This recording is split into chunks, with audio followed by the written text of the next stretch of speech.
Mr. Modi, Mr. Dharmendra Pradhan, questioning you will not make us anti-national. ఈ రోజు బొద్దింకెలని చెప్పి కాక్రోజులు చీకట్లో నుంచి బయటకు వచ్చినాయి, కానీ ఎడ్యుకేషన్ మినిస్టర్ మాత్రం చీకట్లో వెళ్ళిపోయాడు. మోదీని ప్రశ్నిస్తే దేశాన్ని ప్రశ్నించినట్టు కాదు, ధర్మేంద్ర ప్రధాన్ ని ప్రశ్నిస్తే హిందూ మతాన్ని ప్రశ్నించినట్టు కాదు.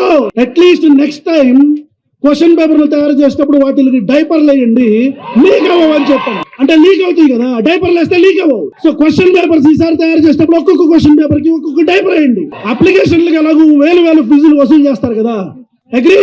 తెలంగాణ ఉద్యమకారులు కూడా వైజాగ్ స్టీల్ ప్లాంట్ రావడం కోసం కష్టపడిన వాళ్ళు ఉన్నారు. దాంట్లో ఒక 10 మంది కార్మికులు చనిపోయారు. అనఫీషియల్ గా 30 మంది చనిపోయారంట. ఇవన్నీ కూడా ప్రభుత్వ హత్యలే.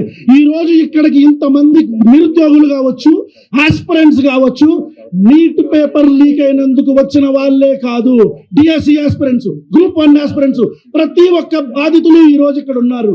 ఈ రోజు కాక్రోజులు బయటకు రావచ్చు, రేపొద్దున్న కాక్రోజులు పులులవుతాయి.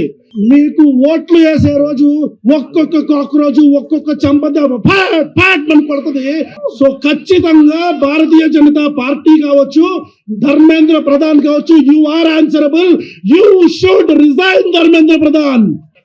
Mister Modi, mister Dharmendra Pradhan, questioning you will not make us anti-national. ఈ రోజు బొద్దింకెలని చెప్పి కాక్రోజులు చీకట్లో నుంచి బయటకు వచ్చినాయి, కానీ ఎడ్యుకేషన్ మినిస్టర్ మాత్రం చీకట్లో వెళ్ళిపోయాడు. మోదీని ప్రశ్నిస్తే దేశాన్ని ప్రశ్నించినట్టు కాదు, ధర్మేంద్ర ప్రధాన్ ని ప్రశ్నిస్తే హిందూ మతాన్ని ప్రశ్నించినట్టు కాదు. అట్లీస్ట్ నెక్స్ట్ టైం క్వశ్చన్ పేపర్లు తయారు చేసేటప్పుడు వాటికి డైపర్లు వేయండి, లీక్ అవ్వని చెప్పండి. అంటే లీక్ అవుతాయి కదా, డైపర్లు వేస్తే లీక్ అవ్వవు. సో క్వశ్చన్ పేపర్స్ ఈసారి తయారు చేసేటప్పుడు ఒక్కొక్క క్వశ్చన్ పేపర్ కి ఒక్కొక్క డైపర్ వేయండి. అప్లికేషన్లకు ఎలాగూ వేలు ఫీజులు వసూలు చేస్తారు కదా, అగ్రీ.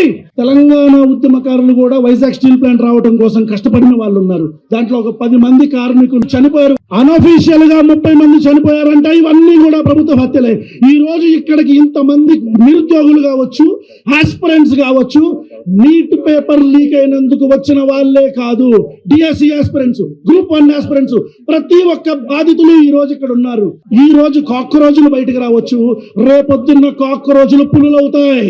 మీకు ఓట్లు వేసే రోజు ఒక్కొక్క కాక్రోజు ఒక్కొక్క చంపద అని పడుతుంది. సో ఖచ్చితంగా భారతీయ జనతా పార్టీ కావచ్చు, ధర్మేంద్ర ప్రధాన్ కావచ్చు, you are answerable. You should resign Dharmendra Pradhan.